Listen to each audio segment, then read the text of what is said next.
I thank the ranking member. We'll be able to have these conversations again when that's the topic, and so I appreciate you setting the stage now. Our witness today is Ms. Randi Weingarten. Ms. Weingarten has served as the president of the American Federation of Teachers since 2008. In this role, she oversees a union that represents more than 1.7 million members, including teachers and other school-related personnel. Pursuant to the Committee on Oversight and Accountability Rule 9G, the witness will please stand and raise her right hand. Do you solemnly swear or affirm that the testimony that you are about to give is the truth, the whole truth, and nothing but the truth, so help you God? Thank you. Let the record show that the witness answered in the affirmative. The Select Subcommittee certainly appreciates you being here today, and we look forward to your testimony. Let me remind the witness that we have read your written statements, and they will appear in full in the hearing record. So please limit your oral statement to 5 minutes. As a reminder, please press the button on the microphone in front of you so that it is on, and the members can hear you. When you begin to speak, the light in front of you will turn green. After 4 minutes, the light will turn yellow. When the red light comes on, your 5 minutes has expired, and we would ask that you please wrap up. I now recognize Ms. Weingarten to give an opening statement. Thank you, Chair Wenstrup, Ranking Member Ruiz, and members of this subcommittee.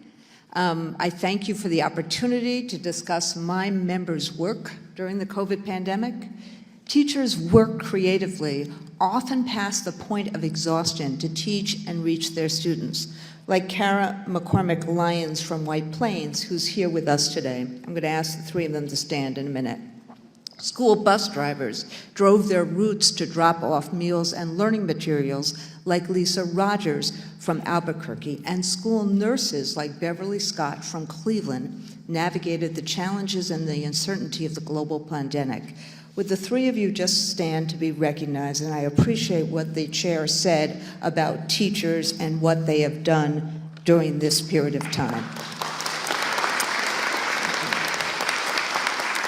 Now, if you have, and I know it took some minutes, but if you have educators in your lives, you know that their priority is their students, to create a safe environment for all children and to prepare them for life, career, college, and citizenship.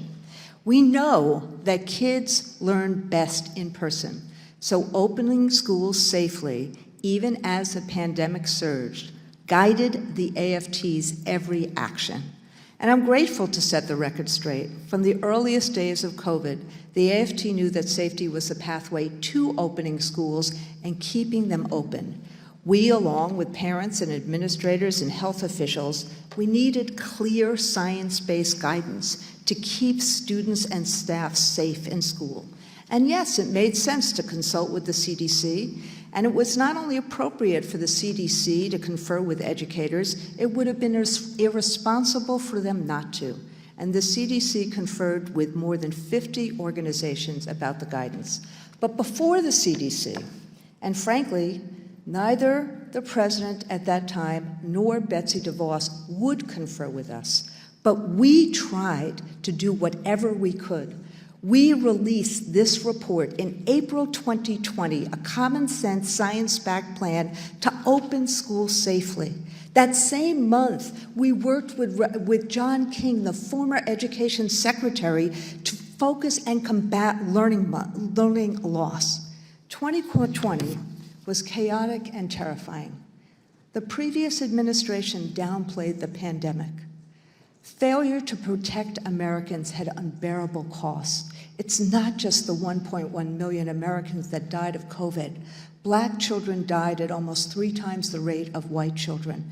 245,000 children were orphaned in America.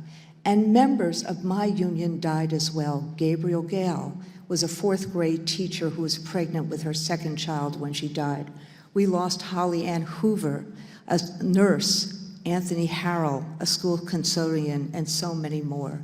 And this is what the AFT did. When the Strategic National Stockpile unstocked, We bought $3 million of PPP for our nurses and for our teachers in schools. We ran vaccination clinics. We convened virtual town halls that brought parents and educators and mental health experts together. We spent $5 million on a back-to-school campaign to get people back to school, everything from developing reopening plans, back-to-school fairs, door-to-door visits with parents, billboards, radio ads, etc. Our priorities were to open schools safely, to keep students and staff and families safe, to focus on students' social, emotional, and academic well-being, and to get the resources for this. We were fighting for better ventilation, yes, for COVID testing, and for the tools that we needed. And the same was true with parents. When President Trump left office, 46% of schools were open for in-person instruction. Between the American Rescue Plan and the work done by the CDC and other agencies, and by governors and education officials, parents and educators, including our union, we went from 46% of schools open for in-person instruction in January 2021 to close to 97% open in May 2021. Now, teachers want what students need. Let's work together now to help kids recover and leap academically. Let's expand community schools. Let's increase experiential learning and career-connected learning. Let's address educator burnout. Together, we can overcome the effects of this unprecedented pandemic, and I welcome your questions. And my apologies for being 9 seconds over. Quite all right.